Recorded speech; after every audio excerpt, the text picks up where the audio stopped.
When you look at old postcards of downtown and you see Main Street bustling, you can't help but think that the people living in those towns felt successful.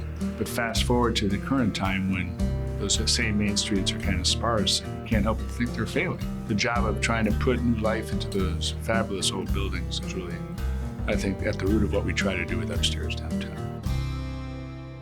As a preservation architect working in Main Street, I've been excited to move the program from the facades of the buildings to the insides. The bones are good. Those buildings are strong. They're solid. They've got great character, taking advantage of the great architectural resources and making these great living spaces downtown that bring new vitality. Particularly smaller towns that desperately are in search of additional population. A developer comes to them to add new housing at the edge of town. That requires a big investment in streets and sidewalks and sewers and gas. And one of the great advantages for communities is all that infrastructure is in place, so communities benefit by being able to add population without having to increase the costs to the existing taxpayers. Statistical surveys in several states and communities have revealed rates as high as 75% vacancy in our older downtowns. We see the opportunity as great because this vacancy rate has gotten to be so high.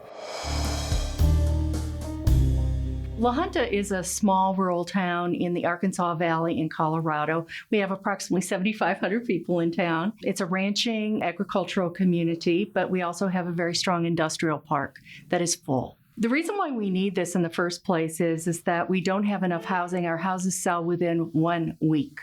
1 week. And we also have large senior population and also a transient population that has to do with our visiting nurses as well as railroad. So we have some workers that don't need to live there full time, but they need transient housing. So we really wanted to work on that as well. So what we did first of all was build a co-working space on the first floor.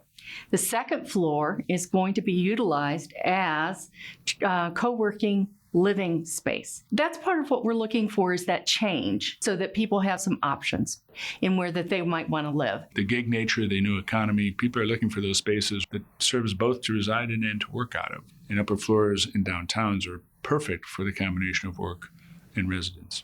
We see many of these upper floors in the downtown being suitable to a more open plan type of housing unit, which appeals to a whole new demographic of citizens who want to live in the city. So it's bringing a kind of a city lifestyle, something that was urban and New Yorky, to every small downtown. Living spaces are changing. Not everybody wants to mow a lawn. Not everyone wants to fix the windows every year and do the roof. And this gives people the opportunity to live downtown, to be part of any changes that occur downtown, to go to the local shops, to take place in what's happening in the central part of our community. In the United States these days, only 22% of households actually have school-aged children.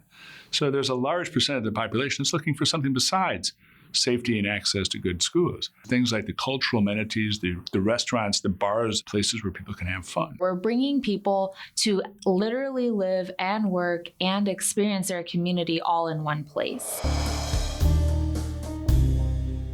We really care about quality of life in Montrose. And we found that downtown is the way that we can produce that in a very meaningful way in our community. We came together as a city and talked about how can we pair a housing shortage with also making our downtown vibrant. And so we came up with the idea of these downtown residential units above some of our retail. The result is going to be 5 residential units above a restaurant and a bookstore. And so once this project started going and the renovations started happening, then people began inquiring, how can I live in this building? I want to live here. I want to have a place here. And so now there's already a waiting list for tenants and all of the retail is filled on the bottom. People living downtown spend a lot more than people just working downtown. So it's upwards of $18,000 a year.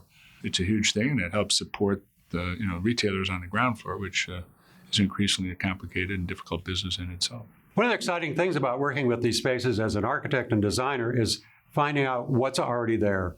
Could it be old wood timbers and open structure? Could it be hardwood floors? Could it be period architectural trim? Sometimes it's rough exposed surfaces, concrete or stone or brick.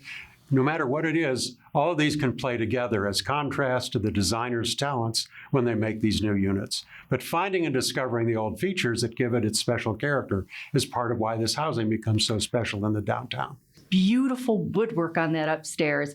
And it's also got just the funkiest, most wonderful skylights. And everyone who walks in there doesn't even necessarily want it to be rehabilitated. Some of them have said, let me just curl up in a corner and I'll live here, because it has such a good vibe to it. It's the cookie cutter versus something that's a little more unique. And it really reflects the changing nature of households in the United States, which also have gotten much more complicated over the last 50 years. One of the reasons this is exciting is it's being developed on an incremental basis, and we like to say it's one story at a time.